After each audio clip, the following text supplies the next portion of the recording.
கிறிஸ்துவுக்குள் மிகவும் பிரியமான சகோதர சகோதரிகளே, இயேசு கிறிஸ்துவின் நாமத்தினாலே உங்கள் யாவருக்கும் எனது அன்பின் நல்வாழ்த்துதலையும் வணக்கத்தையும் தெரிவித்துக் கொள்கிறேன். இன்றைய பகலின் குளிர்ச்சியான நாளின் தியான வசனம் யோவான் எழுதின சுவிசேஷம் 8ஆம் அதிகாரம் 48ஆம் வசனம். அப்பொழுது யூதர்கள் அவருக்கு பிரதியுத்தரமாக, உன்னை சமாரியன் என்றும் பிசாசு பிடித்தவன் என்றும் நாங்கள் சொல்லுகிறது சரிதானே என்றார்கள். இயேசு எருசலேமில் உள்ள யூதர்களிடமும் பரிசேயர்களிடமும் பேசினார். நீங்கள் என் உபதேசத்தை அறிய வேண்டும் என்கிற மனமில்லாமல் இருக்கிறீர்கள். ஆதலால் நீங்கள் உங்கள் பிதா என்று சொல்லுகிற பிசாசினால் உண்டானவர்கள். உண்மையாகவே உங்கள் பிதா ஆபிரகாம் என்றால் அவனைப் போல விசுவாசத்தில் வல்லவர்களாக இருப்பீர்கள். நீங்கள் பிசாசினால் உண்டானவர்களாதலால் அவனுடைய ஆசையின்படியே நீங்களும் இருக்கிறீர்கள் என்றார். பிசாசானவன் எப்போதும் மனிதருடைய ஆத்மாவை கொல்லுகிறவன். உண்மை அவனிடத்தில் கிடையாது. பொய் பேசுகிறதே அவனுடைய வேலை. ஆகவே பொய்யை உண்மை போல தன் சொந்தத்திலிருந்து எடுத்து பேசுகிறான். நான் உங்களிடத்தில் உண்மையை கூறுகிறபடியால் நீங்கள் என்னை நம்பாமல் இருக்கிறீர்கள். நான் பாவம் செய்தவன் என்று உங்களில் என்னை யாராவது குற்றப்படுத்த முடியுமா? நான் உண்மையை சொல்லுகிறேன். பின்ன ஏன் என்னை நீங்கள் விசுவாசியாமல் இருக்கிறீர்கள் என்றார். நீங்கள் தேவனால் உண்டாயிருந்தால் அவருடைய வார்த்தைகளுக்கு செவி கொடுத்திருப்பீர்கள். நீங்கள் யாரும் தேவனால் உண்டாகவில்லை, பிசாசினால் உண்டானவர்கள். ஆகவே நீங்கள் தேவனுக்கும் அவருடைய வார்த்தைக்கும் செவி கொடுக்கிறதில்லை. சும்மா எங்களுக்கு ஆபிரகாம் தான் தகப்பன், நாங்கள் பரம்பரையாக மேசியாவை நம்புகிறவர்கள் என்று சொல்லி உங்களை நீங்களே ஏமாற்றிக் கொள்கிறீர்கள். நீங்கள் என்னையும் என் வார்த்தைகளையும் விசுவாசிக்கவில்லை, விசுவாசிக்க வேண்டும் என்ற எண்ணமும் இல்லை என்று சொன்னார். அதற்கு யூதர்கள், உன்னை நாங்கள் சமாரியன் என்றும் பைத்தியக்காரன் என்றும் சொல்வது சரிதானே என்றார்கள். சமாரியர்களை யூதர்கள் அற்பமானவர்களாக எண்ணுவார்கள். அவர்கள் நாட்டிற்குள் போகவே மாட்டார்கள்.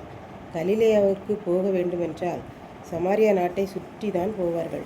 ஆனால் இயேசு கலிலேயாவுக்கு போகும்போது சமாரியா வழியாய் போய் சமாரிய பெண்ணுடன் பேசி 2 நாட்கள் சமாரியருடனே தங்கி சாப்பிட்டு உபதேசம் பண்ணி சமாரிய மக்களையும் பாகுபாடு இல்லாமல் ஏற்றுக்கொண்டு சமாரியர்களும் ஆண்டவரை ஏற்றுக்கொண்ட காரியம், பாகுபாட்டை இயேசு உடைத்தெறிந்த காரியம் யூதர்களுக்கு பிடிக்கவில்லை. ஆகவேதான் இயேசுவை பார்த்து, நீ யூதன் அல்ல, நீ சமாரியன், நீ பைத்தியக்காரன், ஆகவேதான் நீ சமாரியர்களோடு அன்பாயிருக்கிறாய் என்பதாக இயேசுவை கூறி காயப்படுத்துகிறார்கள் என்று பார்க்கின்றோம். இப்படித்தான் ஒரு குடும்பத்தில் 8வது மகனாக இருந்தார். அவர் ஒரு சாட்சி சொன்னார். நான் பூர்வீகமாக இயேசுவை அறியாத குடும்பத்தில் உள்ளவன். என் அப்பா ஒரு பூஜாரி. ஆகவே நாங்கள் தெய்வ பக்தி அதிகமாக உள்ள குடும்பம். ஆனால் எங்கள் வீட்டில் எல்லோரும் செவ்வாய் வெள்ளி பேயாடுவார்கள். அதனால் யாருமே சரியாக சம்பாதிக்க முடியாமல் நாங்கள் வறுமை நிலையில் இருந்தோம். எனக்கு நான் எல்லாரை போலவும் சம்பாதிக்க வேண்டும் என்ற ஆசை இருந்தது. ஒரு நாள் வீடு வீடாக சென்று ஜெபிக்கும் ஒரு சகோதரன் எங்கள் வீட்டிலும் வந்து ஒரு துண்டு பிரதியை, கைப்பிரதியை கொடுத்துவிட்டு போனார். அதில் பிசாசு பிடியா, ஆண்டவர் விடுதலையாக்குவார் என்று எழுதியிருந்தது. எனக்கு பிசாசு பிடி இருந்தது. ஆண்டவர் விடுதலையாக்குவார் என்றால் நான் என்ன செய்ய வேண்டும் என்று எனக்கு தெரியவில்லை. ஆகவே நான் வீட்டில் யாருக்கும் தெரியாமல் அந்த ஊழியர் இருந்த ஊர் கண்டுபிடித்து விசாரித்தறிந்து சென்று அந்த சகோதரனிடம் கேட்டேன். அவர் மிகுந்த சந்தோஷமாய் என்னை ஏற்றுக்கொண்டார். இயேசுவை பற்றி முழுவதுமாக எனக்கு சுவிசேஷம் சொன்னார். பிசாசு பிடி நீங்க வேண்டுமானால் நான் என்ன செய்ய வேண்டும் என்று கூறி ஒரு புதிய ஏற்பாடு கையில் கொடுத்து என்னை அனுப்பினார். நான் வீட்டிற்கு வந்து யாருக்கும் தெரியாமல் இரவெல்லாம் கண் விழித்து படித்து ஜெபம் செய்வேன். என்னை விட்டு பிசாசு ஓடியது. நான் விடுதலையானேன். அதன் பின்பு அடுத்த ஊரில் உள்ள கிறிஸ்தவ ஆலயத்திற்கு நான் சென்று அங்கு ஆராதனையில் கலந்து கொண்டேன். ஒரு நாள் நான் ஆராதனையில் இருக்கும்போது யாரோ ஒருவர் என் அப்பாவிடம், உன் மகன் இப்படி கிறிஸ்தவ ஆலயத்தில் இருக்கிறான், நான் பார்த்தேன் என்றார். வீட்டிற்கு வந்ததும், இனி நீ என் மகனல்ல, நீ பிசாசு பிடித்தவன், உனக்கு பைத்தியம், வீட்டை விட்டு வெளியேறு என்றார்.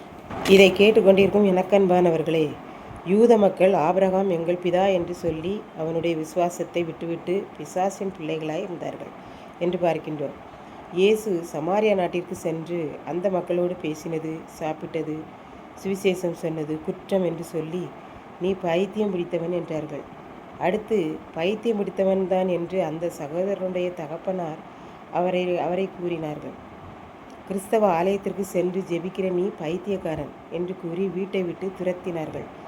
அதை போல சுவிசேஷத்தை எல்லாருக்கும் கூறினாலும் மனிதன் பைத்தியக்காரன் என்று தான் கூறுகிறான். கிறிஸ்துவுக்குள் நாம் பைத்தியமாயிருந்தால் சந்தோஷம்தான், பரலோகம் சென்று விடலாம். கர்த்தர் தாமே இந்த வார்த்தைகளை ஆசீர்வதிப்பாராக. ஆமென். ஜெபம். அன்பின் ஆண்டவரே, இந்த அருமையான நல்ல நாளுக்காக நன்றி செலுத்துகிறேன். இப்பொழுதும் இந்த வார்த்தைகளை கேட்டுக்கொண்டிருக்கிற ஒவ்வொரு பிள்ளைகளும் எல்லாருக்கும் சுவிசேஷம் சொல்லவும், எல்லாருக்காகவும் ஜெபிக்கவும், மனிதன் பைத்தியக்காரன் என்று சொன்னாலும் சகித்து பரலோகம் சென்று விடவும் உதவி செய்தரலும். மீட்பர் இயேசு கிறிஸ்துவின் நாமத்திலே தாழ்மையோடு வேண்டிக் கொள்கிறேன் பிதாவே. ஆமென்.